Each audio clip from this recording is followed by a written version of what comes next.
Bom dia, segundo ano. Vamos fazer então a explicação e correção do PET, volume 5, semana 4. Vocês estão vendo, começa com um pequeno texto falando sobre o Xangai Império, que é a continuação dos outros textos até. Também todos eles falavam sobre o Império, falando sobre alguns impérios da África. A primeira questão é o sexto império, que é este império aqui que foi mencionado. Este império aqui, que é o Império de Songhai, é descrito como aquele ao qual poucos impérios podem se comparar. Que fato que confirma isso? É o fato que fala nesse texto aqui que ele é maior até do que os da Europa Ocidental, tá? E compreende parte de várias nações.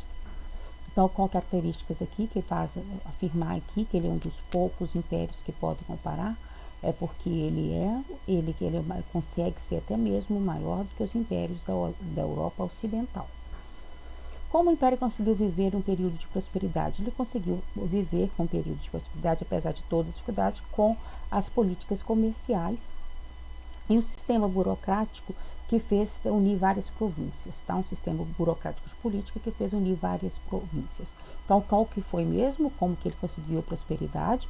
Graças a políticas comerciais e as políticas que fez também um sistema burocrático que fez unir, separar diferentes províncias. O que aconteceu sobre o reino de Muhammad? O reino de Muhammad conseguiu conquistar novas terras e fazer aliança com o Egito. Aqui o superlativo é the best move, coisas que vai falar que ele era, no caso aqui, ele era the most powerful, que é o mais poderoso de todo mundo. No outro texto aqui que fala agora The Great Zimbabwe, que é, ainda usando o superlativo, que se fala sobre os monumentos do Zimbábue, que no caso aqui, ele é um dos mais impressionantes, desse monumento aqui, ele é um dos mais impressionantes.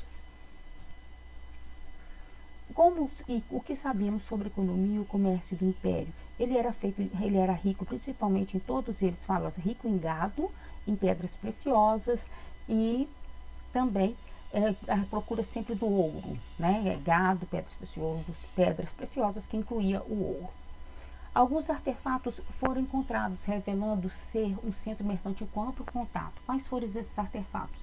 São encontrados vestígios de miçangas de vidro, miçangas de porcelana e de ouro, moedas de ouro. Aqui é para a gente falar o que você aprendeu sobre essa África aqui, sobre esses impérios, é que todos eles buscavam poder e possuíam muita riqueza, principalmente o ouro, é o que tem de comum em todos esses impérios. No 9 já é para fazer uma questão até pessoal, em que você tem que usar o adjetivo e um substantivo. Você pode escrever I am a good student, I studied at an excellent school, I will be a good doctor. Sempre antes do substantivo tem que ter adjetivo. Não tem que ser esses mesmos exemplos que eu falei aqui. Pode ser I am a good nurse, I am an excellent student, I am a beautiful girl. Tá? Desde que esteja o adjetivo antes do substantivo. Depois vem um exercício aqui que é para separar essas palavras, que estão aqui nesse quadro, separar em nouns, substantivos e adjetivos. Nouns, vocês vão colocar o hairdresser, vocês vão colocar o helder, vocês vão colocar o housekeeper, o instructor, a insurance e o luxury, todos eles dentro do noun. Os adjetivos, claro que seria o confident, o flexible, hardworking, qualified, reliable e well-dressed, que ficaria do outro lado. Nessa questão 11 é para vocês colocarem as palavrinhas que falam que estão em itálico, mas são essas palavrinhas que tem nas letras aqui. Popular, adjective. Resort, noun, substantivo.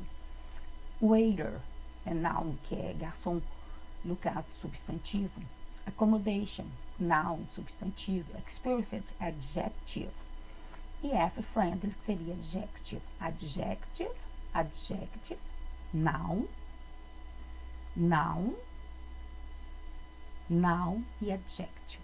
Então é só você separar essas palavras. Ok, segundo ano. Bye bye, see you.